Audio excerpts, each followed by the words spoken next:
आप सभी को मेरा नमस्कार। एक बार फिर से स्वागत है आपका ममता कुंवर ब्लॉग्स में। और उम्मीद है आप अपने परिवारजनों के साथ में, घर परिवार के साथ में स्वस्थ, सानंद, मस्त और व्यस्त होंगे। और आज के ब्लॉग में आपको फिर एक बार हम आध्यात्म पथ की ओर लेकर के चलेंगे। और जैसे हमने पिछले वीडियो में आपको यहाँ के पूर्व दिशा के भूमियाल देव के दर्शन करवाए थे, उसी तरीके से आज जो दर्शन होंगे वो देहरादून क्षेत्र के दक्षिण पूर्व में स्थित एक जो यहाँ के रक्षक देव हैं, जो उनके दर्शन हम आपको करवाएंगे। तो आप जैसे पिछले वीडियो में आप लोगों ने बहुत अच्छे कमेंट्स के थ्रू मुझे बताया कि आप लोगों को कैसा लगा, प्रतिक्रियाएं दी, उसी तरीके से इसमें भी दीजिएगा और बने रहिएगा वीडियो के एंड तक में। तो आइए चलते हैं आज के दर्शनों के लिए। और इन नन्हे मुन्ने बच्चों की आज छुट्टी है। तो ये हमेशा ही होता है कि भरी बारिश के दिन और कड़कती ठंड के समय में बच्चे स्कूल रहते हैं और जैसी डीएम छुट्टी घोषित करते हैं वैसी धूप खिल जाती है। तो मुझे थोड़ा सा ये समझ नहीं आता है कि आजकल तो गूगल पर वेदर का जो पूर्वानुमान है वो आ जाता है 10 दिन पहले का। तो इतनी बड़ी चूक क्यों होती होगी प्रशासन के स्तर पर, ये भी एक सोचनीय वाली बात है कि आज 1 से लेकर के 8वीं तक के बच्चों की छुट्टी है। और देखिए मौसम दूर दूर तक कहीं कोई बादल का नामो निशान नहीं है। और गूगल में भी फोरकास्ट अगर हमने वेदर का देखा तो आज धूप खिली हुई है, पर उसके बावजूद भी बच्चों की छुट्टी कर दी गई। और कल इतनी तेज बारिश थी, उसमें बच्चे स्कूल गए हुए थे। हेलो बच्चों, ये है हमारे घर की रौनक शक्ति और अथर्व।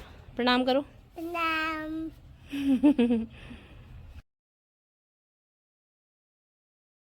आज के सफ़र में हमारे साथ में आदरणीय कुंवर जी भी हैं। और यूँ तो वो बहुत ज़्यादा व्यस्त रहते हैं, पर हमने आज रिक्वेस्ट की कि चलो, पहले वाले मंदिर में तो वो आ नहीं पाए थे हमारे साथ में, तो मैंने कहा कि इस बार तो चलो।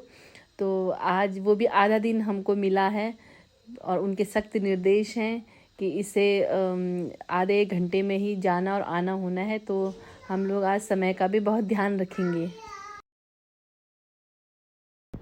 जैसे कि मैंने पहले वीडियो में आपको बताया कि देहरादून जाते हुए रास्ते में माँ मणिमाई का मंदिर पड़ता है और बहुत सुप्रसिद्ध मंदिर है, बहुत बड़ी मान्यता है इस मंदिर की।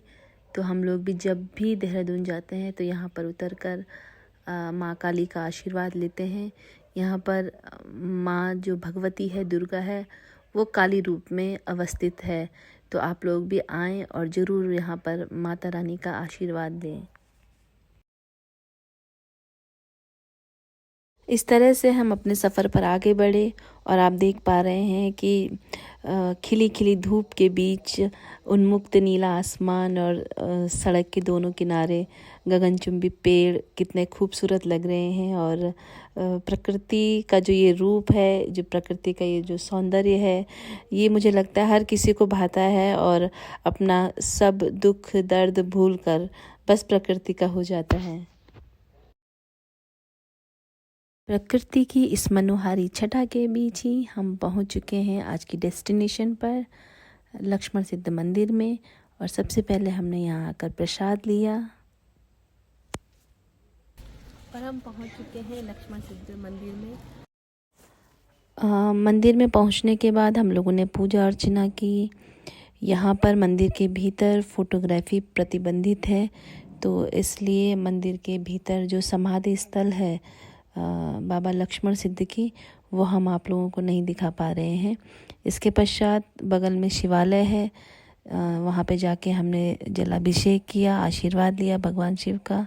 और ये इधर अखंड धुनी जलती है इस प्रांगण में।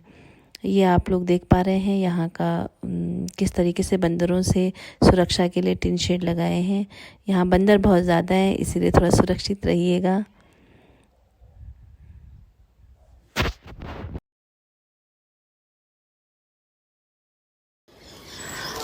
अभी हम लोग बाबा लक्ष्मण सिद्ध के दरबार में हैं और यहाँ से इस स्थान से जुड़ी हुई मान्यता ये है कि भगवान दत्तात्रेय जी के जो 84 शिष्य थे, उनमें से जो 4 प्रमुख शिष्य थे यहाँ पर संत स्वामी लक्ष्मण देव जी भी उनमें से एक थे। और यहाँ पर आपने, क्योंकि अंदर अभी फ़ोटोग्राफी प्रतिबंधित है तो इसलिए हम उस समाधि स्थल को दिखा नहीं पा रहे हैं। तो अंदर एक समाधि स्थल है जहाँ पर कि उन्होंने समाधि ली थी।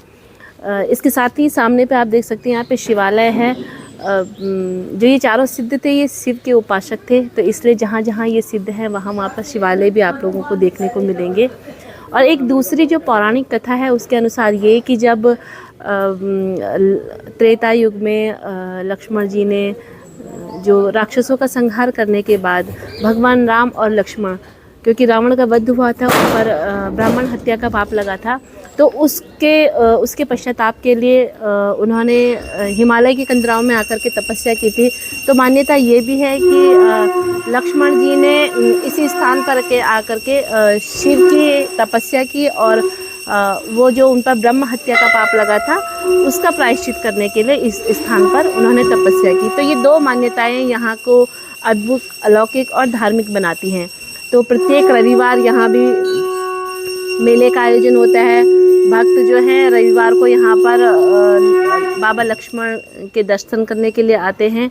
और अप्रैल महीने के अंतिम रविवार को यहाँ पर बहुत बड़ा उत्सव, बहुत बड़े मेले का आयोजन किया जाता है।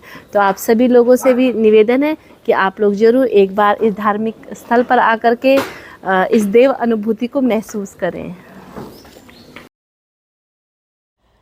मंदिर में मत्था टेकने के बाद दर्शनों के पश्चात हम लोग वापसी की ओर चले। और यहाँ जैसे आप देख सकते हैं कि यहाँ पर छोटे छोटे ढाबे खुले हैं कि क्योंकि मंदिर में व्रत लेकर के लोग आते हैं, तो भोजन इत्यादि की व्यवस्था भी यहाँ पर है। और इस तरीके से आपने देखा बाबा लक्ष्मण सिद्ध के दर्शन आप लोगों ने किए। और यहाँ की जितने भी ये चारों सिद्ध हैं, इनकी एक सबसे खूबसूरत बात ये है कि घने जंगलों के बीच में देखिए कितना सुंदर यहाँ का जो दृश्य है, जो प्राकृतिक दृश्य है, ऐसा लगता है कोई कैनवास पर किसी चित्रकार ने पेंटिंग की हो। और इतने खूबसूरत जंगल के बीच में आप लोगों को किसी भी एक ऐसे बैकग्राउंड की ज़रूरत नहीं है कि आपको आर्टिफिशियली कोई बैकग्राउंड क्रिएट करना पड़े। कितना खूबसूरत यहाँ का नज़ारा है। तो आप लोगों से गुजारिश है कि आप लोग आइए, और जब कभी भी आप किसी भी क्षेत्र से हो, जब कभी देहरादून आते हैं, ये हाईवे से बहुत नज़दीक, ये एक किलोमीटर की रेंज में ये है यहाँ पर हर्रावाला में। तो आप लोग आएँ, बाबा लक्ष्मण सिद्ध के दर्शन करें। एक आप लोगों को एक जानकारी भी है कि यहाँ बंदरों का बहुत बड़ा आतंक है इधर।